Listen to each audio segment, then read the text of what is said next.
আল্লাহ রাব্বুল আলামিনের দরবারে কৃতজ্ঞতা স্বীকার করতে হবে, তার কৃতজ্ঞতা স্বীকারকারী বান্দায় পরিণত হয়ে যেতে হবে।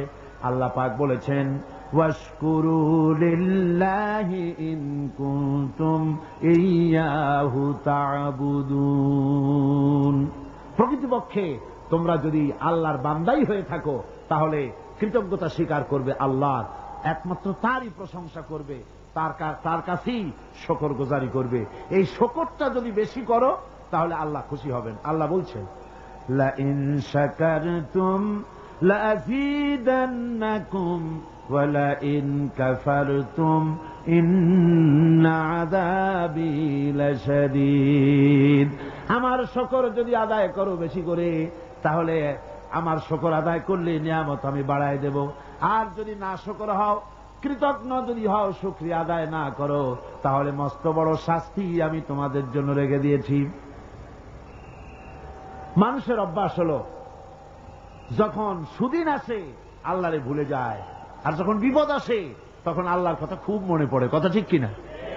কোরআনে কারীম বলছে, ওয়াইদা আনআমনা আলাল ইনসানি আ'রাদা ওয়া নাআ বিজানিবিহি ওয়াইদা মাসসাহুশ শাররু ফাযু দুআইন আরিদ। আল্লাহ রাব্বুল আলামিন বলেন, যখন আমি বান্দাকে নিয়ামত দেই, নিয়ামত পেলে পরে তখন সে পিঠ প্রদর্শন করে আমারে বুড়ো আঙ্গুল দেখায়, আর যখন বিপদ আসে তখন লম্বা চৌড়া দোয়া শুরু করে যায়। দেখেন না, যখন তুফান হয়, ঝড় হয়, টর্নেডো হয়, গর্কি হয়, প্রচন্ড ঝড় এসেছে, এই ঝড়ের মোকাবেলায় কাঁদতে থাকে, আল্লাহ আমারে বাঁচাও, রক্ষা করো। আল্লাহ যদি দয়া করে মেহেরবানি করে ঘরটারে বাঁচায় দিল, তারপরে সকালবেলা কয় যে আমার বাবা বড় বুদ্ধিমান ছিলেন, পাকা শাল কাঠের খুঁটি দিছিলেন আর তাল গাছের চৌকাঠ দিছিলেন, নইলে কি ঘর টিকতো, যে ধাক্কা লাগছিল। আল্লাহ কয় দেখো বাঁচাইলাম আমি, কানলো আমার কাছে, আর এখন প্রশংসা করে তাল গাছের আর বাপে। বিপদে পড়লে আল্লাহর কথা খুব মনে ওঠে, আর বিপদ যখন যায় আর মনে থাকে না। এক বেচারা তুফানের মধ্যে পড়ছিল, নদীর ঢেউ, প্রচন্ড ঢেউ, বলতেছে আল্লাহ কোন রকম রহম করে আমার একটু খাল পর্যন্ত নিয়ে দাও, তারপর আমি যাইতে পারবো না। বিপদ যখন আসে সে সময় আল্লাহর কথা খুব মনে পড়ে বান্দার, আর বিপদ যখন চলে যায় তখন আল্লাহকে বেমালুম মানুষেরা ভুলে যায়। এই জন্য তাওহীদের দাবি হচ্ছে মানুষ যেন শকর গুজারকারী, কৃতজ্ঞতা স্বীকারকারী বান্দায় পরিণত হয়ে যাবে, সব জায়গায় শকর করবে আল্লাহ।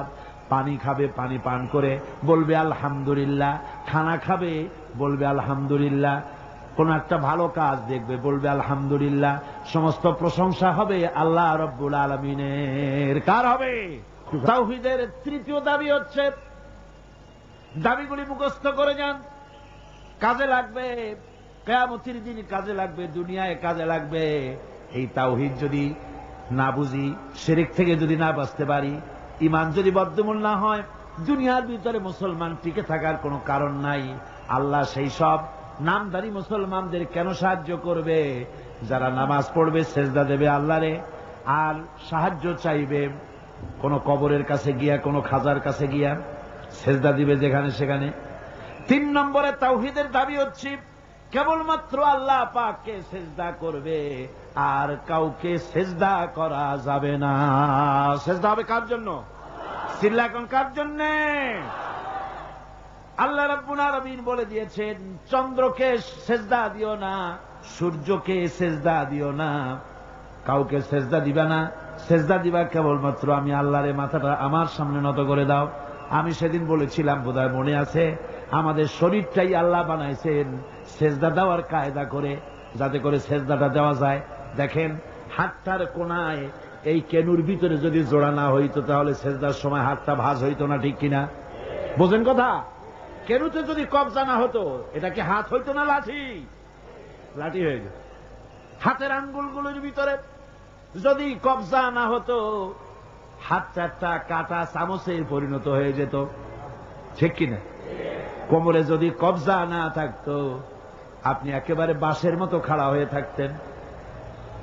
হাঁটুতে যদি কবজা না থাকতো রুকু দিতে পারতেন না, সেজদা দিতে পারতেন না। প্রমাণ হয় মানুষকে যেভাবে আল্লাহ বানাইছেন তাতে বোঝাই যায় উদ্দেশ্যই হলো মানুষ যেন আল্লাহরে সেজদা করে।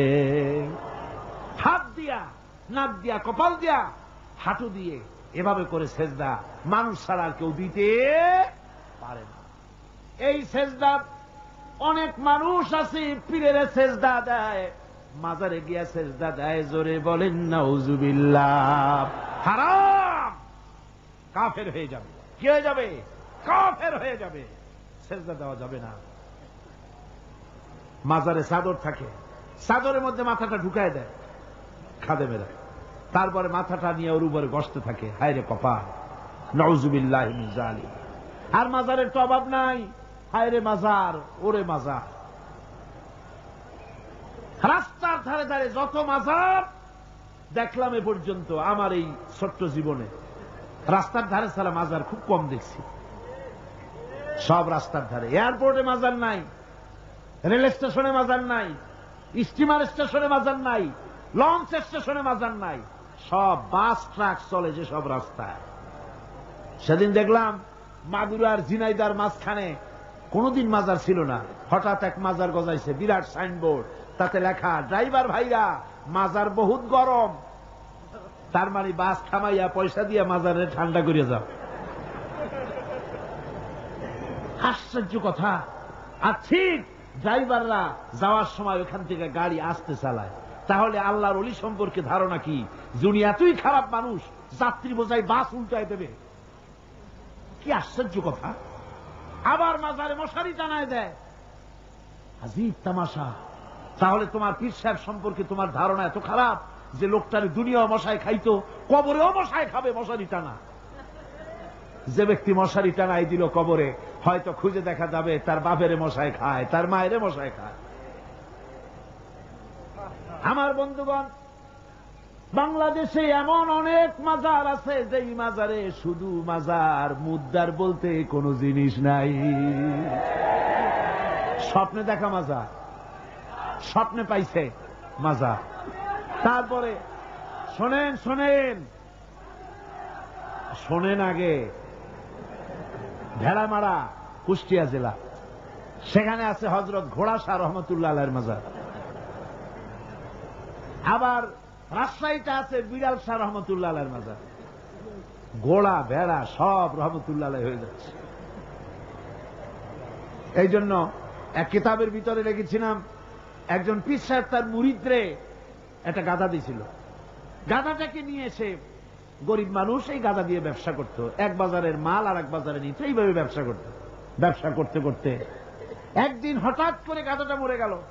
বেচারা মহাচিন্তায় পড়ে গেল, হারে গাধা মরে গেল, আমি বাঁচবো কেমনে, আমি রুজি করবো কি দিয়া, এইটা দিয়েই তো ব্যবসা করতাম, কি করা যায়। শেষ পর্যন্ত রাস্তার ধারে মাটি খুঁজিয়া গাধাটারে কবর দিয়া সেই কবরের পাশে বসিয়া কাঁদতেছে। দুপুর থেকে কাঁদতে কাঁদতে সন্ধ্যা হয়ে গেছে। এখন ওই দিন ছিল হাটবার, যারা বাজারে যাচ্ছে, যাওয়ার সময় দেখে যে একটা কবরের পাশে বসিয়া একটা মানুষ কাঁদবে। চিন্তা করলো এখানে তো কোনোদিন মাজার টাজার দেখি নাই, হয়তো স্বপ্নে কোন অলিউল্লাহর মাজার আবিষ্কার হয়ে গেছে। বাজার করে যখন ফিরতেছে তখন ওই যে দেখে যে সে লোকটা তখন